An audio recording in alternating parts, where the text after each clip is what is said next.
Lectura del Santo Evangelio de nuestro Señor Jesucristo, según San Juan. Gloria a ti, Señor. Volvió a hablar Jesús a los judíos y les dijo: Yo me voy y me buscarán, pero morirán en su pecado. A donde yo voy no pueden ir ustedes. Los judíos comentaban: ¿será que va a matarse y por eso dice que a donde él va no podemos ir nosotros? Él les dijo: ustedes son de aquí abajo, yo soy de allá arriba. Ustedes son de este mundo, yo no soy de este mundo. Con razón les dije que morirán en su pecado, porque si no creen ni comprenden quién soy yo, morirán por sus pecados. Ellos le dijeron: ¿y quién eres tú?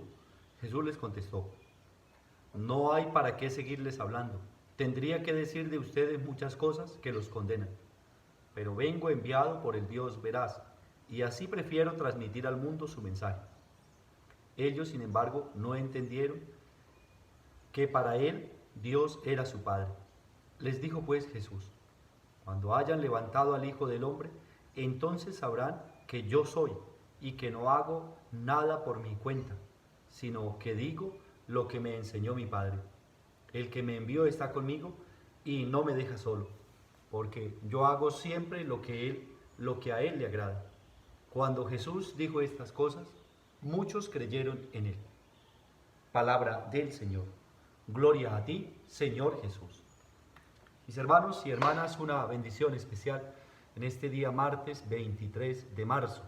Ya estamos en el recorrido de esta última semana del tiempo de Cuaresma. Ya durante estas 5 semanas que hemos meditado la palabra de Dios, pues hemos encontrado un camino para liberar, para purificar nuestra vida, para una buena y una auténtica conversión. La palabra de Dios siempre cumple el objetivo de entrar en el corazón del ser humano para disponerlo, para limpiarlo, si así lo queremos ver, para que esté bien dispuesto a esa palabra de Dios que se hace vida en nosotros. El texto de hoy pues habla acerca del diálogo que ya Jesús tiene con las autoridades judías y con aquellas personas que lo escuchan. Y lo primero que empieza diciendo el Señor es que Él va a volver nuevamente a la casa del Padre, de donde un día salió. Él va a regresar nuevamente al seno del Padre del cielo.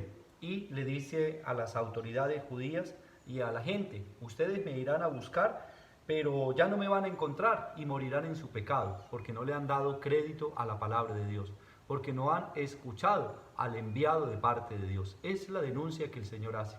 Él viene para que tengamos vida en Él. Él viene para perdonar. Pero algo muy importante que debemos nosotros resaltar en este texto bíblico es que el Señor no obliga a nadie para que vuelva nuevamente a sus caminos. Él no obliga.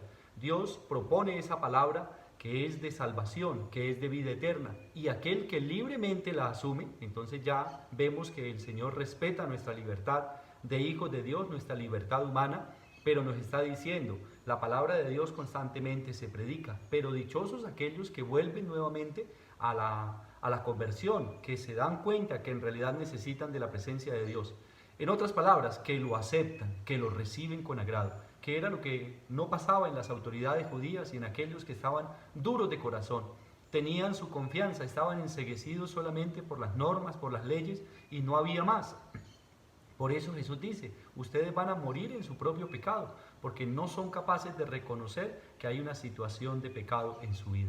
Pasa como el que tiene un vicio, pues tiene el vicio pero no se da cuenta, y aunque le digan, él dice: no, es que yo no soy así, pero cada vez que puede está sumergido en ese pecado, está sumergido en esa situación de muerte, en esa situación que lo lleva a destruirse a sí mismo e incluso lleva a destruir su propia familia y aquellos que tanto lo aman. Y entonces la persona se niega diciendo: yo no soy así, es que ustedes ven defectos en mí y entonces no les gusta como yo soy, déjenme así. Y eso es lo que está pasando en este texto bíblico que Jesús les denuncia. Vine, anuncié, prediqué la palabra de Dios, pero ustedes no la han recibido. Por eso les repite nuevamente: ustedes morirán en su pecado. Y vienen las preguntas: ¿y entonces quién eres tú? Y Jesús les dice: pues ya para qué hablarles más. Les he hablado de manera abierta, de manera escueta, les he dicho que yo soy el Hijo de Dios. Y era lo que ellos no aceptaban, lo consideraban como una persona blasfema, lo consideraban como aquel que se igualaba con Dios, y más bien, en vez de aceptar esta palabra, lo que estaban haciendo era buscando la manera de darle muerte, de quitarle la vida.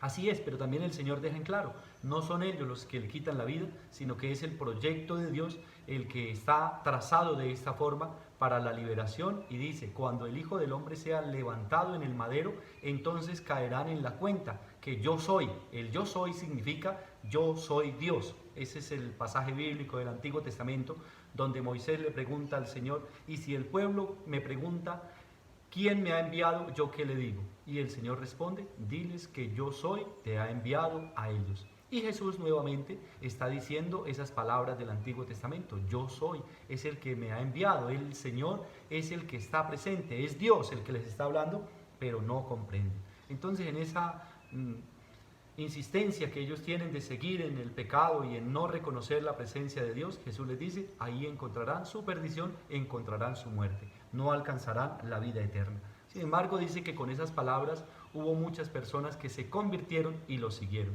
Mis hermanos, esa palabra nos deja bien clarito a nosotros cómo podemos de verdad recibir y aceptar a aquel que es el dueño de la vida. Y no podemos decir, es que no nos ha hablado o no se ha presentado. Claro que se presenta constantemente en la Eucaristía, constantemente en la palabra, constantemente cuando oramos. Él se presenta, se hace en medio de nosotros, se ubica en el lugar de preferencia, en el corazón del ser humano. Ojalá que así nosotros podamos recibirlo y morir al pecado para renacer a una vida nueva, a una vida de auténticos hijos de Dios. El Señor nos bendiga y bendiga a aquellos que nos piden oración, de manera muy especial los enfermos. También bendiga el Señor a los que están cumpliendo un añito más de vida. Siempre hay alegría en el corazón de aquel que cumple un año más de vida, que el Señor le conceda bendiciones en sus proyectos. Rogamos también para que el Señor conceda bendiciones a aquellos hermanos nuestros que han descansado en la paz de Cristo. Y a todos nosotros nos bendiga el Señor en el nombre del Padre, y del Hijo, y del Espíritu Santo. Amén. Feliz día para todos.